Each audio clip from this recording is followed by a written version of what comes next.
Assalamualaikum students, I hope you're all doing fine. This is Inia here with yet another video from STEM International और बात हो रही है English book 8 के chapter number 10 daffodils की exercise के second portion की, जिसमें as you know the drill we're gonna dive into the world of Go grammar, जिसके अंदर grammatical components को और explore करेंगे. Some of them would be revision of the previously learned ones. तो yeah, let's see and let's discover कि इस दफ़ा क्या सीखने को मिल रहा है. जी तो बच्चों चैप्टर नंबर 10 डैफोडिल्स की जो है वो हमने एक्सरसाइज स्टार्ट की हुई थी in the last video and in this one हम उसके अगले पोर्शन पे जा रहे हैं. That is the go grammar part. Go grammar part को स्टार्ट करना है किस चीज़ से? We have singular nouns that look plural. तो ऐसे कुछ जिस तरह से ग्रुप है, ग्रुप एक नाउन, एक सिंगुलर नाउन है, राइट? तो उसको जो है, लेकिन अदरवाइज जो है वो एक प्लूरल चीज़ है, ऐसा ही है. लेकिन कुछ सिंगुलर नाउन्स इटसेल्फ जो है वो प्लूरल दिखते हैं, होते नहीं हैं. जिस तरह हमने अभी प्लूरल को देखा कि कैसे वो सिंगुलर ही होता है. अच्छा जी, some nouns appear to be plural in form but they are actually singular in meaning. कैसे? Example, mathematics is an important subject. Although there is an S at the end of the subject's name, but it's not like more than one subject. It's only a single subject that is being talked about, right? इस तरह से there are more examples which are provided. Physics explains many natural phenomena. The evening news was very interesting today. Physics है, news है, अगले sentence में economics है. तो all of these things, especially जो आप सब्जेक्ट के नेम्स होते हैं ना, those are basically taken to be as the singular ones which look like what? They look like plural nouns. इसी तरह से न्यूज़ है. पॉलिटिक्स फिर आप देख रहे हैं on page 122 you can find politics often influences national decisions. उसमें भी पॉलिटिक नहीं है, नाम ही पॉलिटिक्स है. See, so it's not plural, it is as it is a singular noun. इसके बाद फिर हम बात करते हैं nouns having only plural form. ऐसे भी कुछ नाउन्स हैं जिनके हैं ही प्लूरल फॉर्म होती है, उसकी कोई सिंगुलर फॉर्म है ही नहीं. जैसे कि we have an example, my glasses are missing. My glass is missing नहीं होगा, ग्लास एक और एंटिटी चीज़ है. ऐनक की बात करनी है तो ग्लासेस ही उसका नाम है, राइट? लेकिन अगर आप मोर देन वन ग्लास जो कि कंटेनर की तरह आप इस्तेमाल करते हैं, जिसमें से यू ड्रिंक वाटर और एनी थिंग, राइट? तो उसके अगर वो ज़्यादा होंगे तो फिर वो ग्लासेस ही होंगे. लेकिन अगर सिंपल ग्लासेस ही एज अ सिंगुलर नाउन है तो that is basically indicating towards what the aid you use for your visual issues. अच्छा जी, आगे कुछ एग्जांपल्स प्रोवाइडेड हैं एज यू नो, जिसके अंदर हमें nouns having only plural forms जो है वो दिखाए गए हैं. जैसे कि his shorts are hanging in the wardrobe. Shorts जो है वो हम देख रहे हैं, इट्स नॉट कि he is wearing a short, he is wearing shorts. फिर her earrings are very beautiful. Again, earring नहीं कहते, ये किस तरह के earring पहने हुए हैं, earrings पहने हुए हैं, right? The children climbed down the stairs carefully. Down the stair would be of course वो stairs, एक पूरी flight जो होती है ना stairs, वो उसको पूरा stairs ही कहा जाता है, ठीक? फिर these binoculars are useful for watching birds. Binocular नहीं होता, बाइनोकुलर इज़ अनदर फिनोमिना, ठीक है, जिसके अंदर मोनोकुलर और बाइनोकुलर व्यू एक कम्प्लीटली डिफरेंट चीज़ है. साइकोलॉजी के अंदर अगर आप आगे बढ़ के जाएंगे कहीं पे तो once you will learn about all that. लेकिन यहाँ पे बाइनोकुलर्स का अगर जो हम यूज़ करते हैं word, that is for a particular thing, जो कि आप मशीन सी जो है छोटी सी वो इस्तेमाल, डिवाइस जो है वो इस्तेमाल कर रहे होते हैं, जिसके थ्रू आप डिस्टेंट फार अवे चीज़ें जो हैं उनको आसानी से देख सकते हैं. अच्छा जी, we have a task at hand related to this. Make sentences of your own using the following nouns in your notebook. क्या क्या सेंटेंसेस हमें बनाने हैं, किस चीज़ के बनाने हैं? Scissors, mathematics, news, clothes, statistics, spectacles और साथ साथ बिलियर्ड्स. तो ये अब I think it would be easy for you as now you already know the concept behind it कि ये सारी चीज़ें ऑल दो एस पे एंड हो रही हैं, but these are not plural things, these are a single you know noun, a single thing's name. आगे co-relative conjunctions. Co-relative conjunctions क्या है? These are pairs of words that work together to connect equal parts of a sentence, such as two subjects, objects, or clauses. They help show a clear relationship between ideas. अच्छा जी, जिस तरह कि आप जब किसी भी एग्जाम्पल में करें ना, I'm neither interested in this nor that, ठीक है, तो आप उसमें नाइदर और नॉर का जो इस्तेमाल करें ना बीच में, दैट इज़ अ को रिलेटिव कंजंक्शन. इनको अकेले अकेले नहीं इस्तेमाल कर सकते. I am neither interested in maths, तो फिर अगला सवाल आएगा nor, in what, right? तो इसको कभी भी ये ऐसे कंजंक्शंस हैं जिनका एक टर्म इस्तेमाल नहीं करेंगे आप, हमेशा जब भी करेंगे तो दोनों टर्म्स जो कि इन्वॉल्व हैं, जो को relative conjunction as a whole बना रही हैं, उन दोनों को ही सिंगल सेंटेंस में इस्तेमाल करना इज़ इम्पॉर्टेंट। तो we have other examples, neither nor की अभी एग्जाम्पल हमने शेयर की, आइदर और है, both and, not only but also, whether or, as, so, ये चीज़ें हैं, ठीक है। अच्छा, एज और सो में मैं कहूँगी, वेदर और में भी कहूँगी कि ये चीज़ें जो हैं वो आप सिंगुलरली भी इस्तेमाल कर रहे होते हैं, बट अगर आप किसी चीज़ की कंपैरिजन में जा रहे हैं, किसी एडिशनल इन्फॉर्मेशन में जा रहे हैं, अब यहाँ पे जो है वो वेदर और अलग-अलग इस्तेमाल हो सकता है। खैर, anyhow, read the following sentences and notice the use of correlative conjunctions. I will visit either Lahore or Islamabad during the holidays. Secondly, neither the blue jacket nor the green sweater fits me properly. See, इसी तरह you can choose either the chocolate ice cream or the strawberry one. I have neither the time nor the energy to watch a film tonight.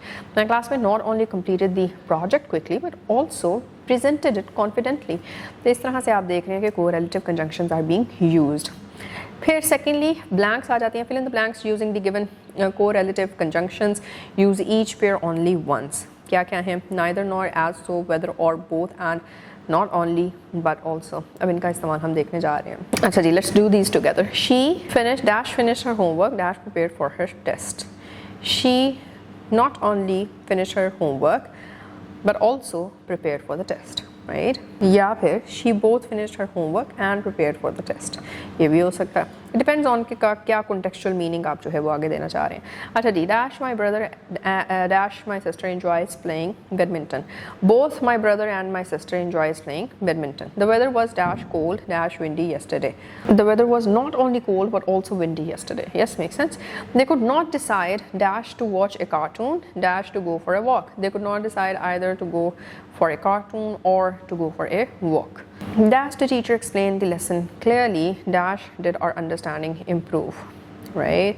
As the teacher explained the lesson clearly, so did our understanding improve.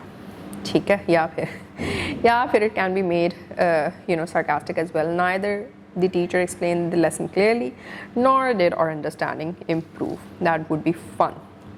अच्छा जी, आगे types of sentences की तरफ आ जाते हैं। There are 4 main types of sentences in English that classified according to their purpose or function.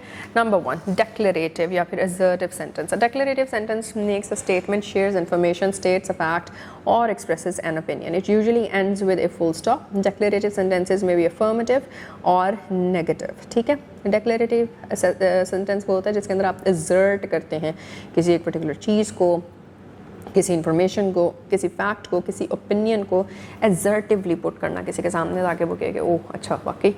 तो example के तौर पे हमारे पास क्या है, technology has changed the way people communicate. अब ये एजर्टिव है, इसके अंदर उसने आपको पहले ही ये लोडेड स्टेटमेंट थी, उस आपको दूसरी ऑप्शन दी ही नहीं, राइट? उसने ये नहीं कहा कि the way people communicate might have changed due to the technological changes as of now या फिर technological advancements as of now. उसने आपको कोई ऑप्शन नहीं दिया कि आप उसमें डाउट रख सको. वो कह रहा है कि technology has changed the way people communicate, right? तो एजर्ट कर रहा है आपके ऊपर एक information. Many students prefer studying in a quite environment. अब वो आपको यहाँ पे अगेन स्पेस नहीं दे रहा कि आप अदरवाइज सोचें कि अच्छा मैनी स्टूडेंट्स तो प्रेफर नहीं करते. उसने आपको पक्की फैक्ट बना के एक बात बता दी है कि many students prefer studying in a quite environment. Interrogative sentence क्या है, किस तरह से जो है वो बन रहे हैं. Interrogative sentence ask a question in order to gather information.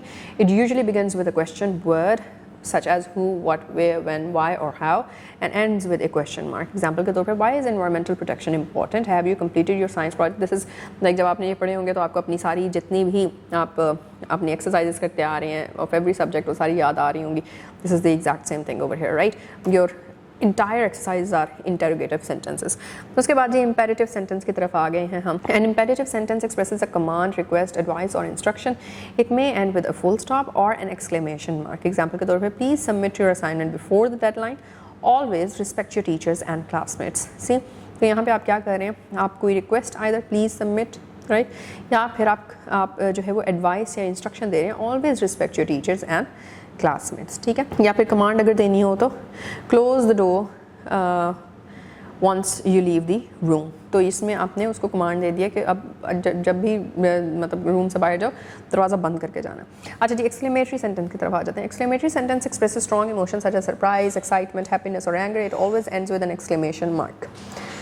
अब यहाँ पे हम क्या कर रहे हैं, हम इमोशंस या फिर फीलिंग्स को जो है वो एक्सप्रेस कर रहे हैं। What an incredible discovery. See, वो अपने एक्सक्लेमेशन मार्क की वजह से उसके अंदर फीलिंग ऐड हो गई है। How amazing this science exhibition is. तो इसमें भी एक्सक्लेमेशन मार्क की वजह से जो है आपका एक इमोशनल एक्सप्रेशन जो है वो ऐड हो गया है। So what you are about to do is write one sentence of each type, declarative, interrogative, imperative and exclamatory, coming from your own understanding of what these sentences stand for. Punctuation की तरफ आ जाते हैं जी। Dash पढ़ेंगे। What is a dash? A dash is longer than a hyphen and is used to show a pause or break in a sentence. It can also be used to emphasize extra information or an explanation. Sometimes a dash can replace commas, brackets or colons. Example के तौर पे the science exhibition was amazing, especially the robotics section. The school organized many activities, debates, quizzes and science projects for the annual event. इसी तरह से जितने भी sentences आपके पास example के तौर पे are provided, उसमें आप देख रहे हैं कि एक एक्स्ट्रा इन्फॉर्मेशन, एडिशनल इन्फॉर्मेशन या फिर एडिशनल एक्सप्लेनेशन जो है वो सेंटेंस में ऐड की गई है after adding a dash first. अच्छा जी, फिर उसके बाद a dash may also be used to separate an additional part of a sentence that explains or follows the main idea. वही सेम चीज़ है, separate independent, लेकिन अब यहाँ पे एक independent part के तौर पे जो है वो ऐड हुआ है। जैसे कि the rain suddenly stops, leaving the streets fresh and cool. इसमें डैश के बगैर भी काम चल रहा था लेकिन डैश ऐड कर दिया। Why it's part of a punctuation। और यहाँ पे जो है वो कभी कभार when you are writing something as an author for instance, तो when you write you think about it, आपने ये शो करना है कि अच्छा उसकी थॉट प्रोसेस के अंदर या फिर बंदे ने जो बात बोली थी उसके अंदर एक गैप है सर्टन किस्म का, उसने दोबारा से ऑब्जर्व की अपनी इन्वायरमेंट और फिर उसके बाद उसने जो है वो एक रिमार्क को कंटिन्यू किया, वहाँ पे you use a dash, right. Otherwise अगर आप उसको पढ़ोगे the rain suddenly stop leaving the streets fresh and cool, अगर ये किसी ने कहा था तो ये तो उसने एक ही सेंटेंस में जो है बात पूरी कर दी, तो आप उसको इस तरह से पढ़ेंगे। अदरवाइज आप करेंगे the rain suddenly stopped leaving the streets fresh and cool. See, तो इसके अंदर गैप आ जाएगा तो इसका मतलब है कि बीच में उस बंदे ने सोचने का टाइम लिया। अच्छा जी, तो what you have to do is rewrite the following sentences and punctuate the text correctly. Add capital letters, full stops, commas, apostrophes and dashes where needed. The science project about renewable energy impressed everyone in the class, right? अब जिस तरह से हमने पहले देखी है इसमें आपको नज़र आ रहा है कि कैपिटल लेटर्स कहाँ पे होने चाहिए, राइट। फिर उसके बाद फुल स्टॉप्स कहाँ पे होने चाहिए, कोमास के क्या सीक्वेंस होता है, अपॉस्ट्रफीज कहाँ पे लगती हैं। अच्छा जी, उसके अलावा क्या है, उसके अलावा क्या डैशेस कहाँ पे ऐड हो सकते हैं whenever there is an additional part जहाँ पे एक्सप्लेनेशन मेन आइडिया को फॉलो कर रही है, वहाँ पे आप dash, for example the science project about renewable energy dash impressed everyone in the class, additional explanation है ना जी। तो वो जो बहुत सी नई चीज़ें जो हैं वो हमें एक्सप्लोर करने को मिली। कोरिलेटिव कंजंक्शंस क्या होते हैं, उनका इस्तेमाल किस तरह से हो सकता है, एंड देन पंक्चुएशन में भी हम नई तरफ आ चुके हैं जिसमें हमने डैश का इस्तेमाल देखा है, एक जगह पहले हमने हाइफन का इस्तेमाल देखा था, उसको कंपेयर करना है अब आपने डैश के यूज़ से। Plus moreover an exercise में if you might have studied it thoroughly, तो आपने ये भी देखा है कि किस तरह से वही सारे पंक्चुएशन मार्क्स जो कि हमने पिछली एक्सरसाइज में सीखे, coming from the apostrophe, the capitalization, adding a period at the end of the sentence etc etc, या फिर कोमास का सही इस्तेमाल, ये सारी चीज़ें हमें एक्सरसाइज करने को दी गई। एंड मोर ओवर हमने जो है वो सेंटेंस के स्ट्रक्चर्स भी नए बने। हमने पहले जो है वो सिर्फ अफर्मेटिव, नेगेटिव और इंटरोगेटिव पढ़े थे, लेकिन हम इस दफ़ा जो है declarative and so and so वो सारे असर्टिव एट्सेट्रा वो ये भी सेंटेंस स्ट्रक्चर जो है वो पढ़ चुके हैं। So it is very much suggested कि you revise it and practise it before you move on to the next video में the next portion of this exercise. So till then take care, अल्लाह हाफ़िज़।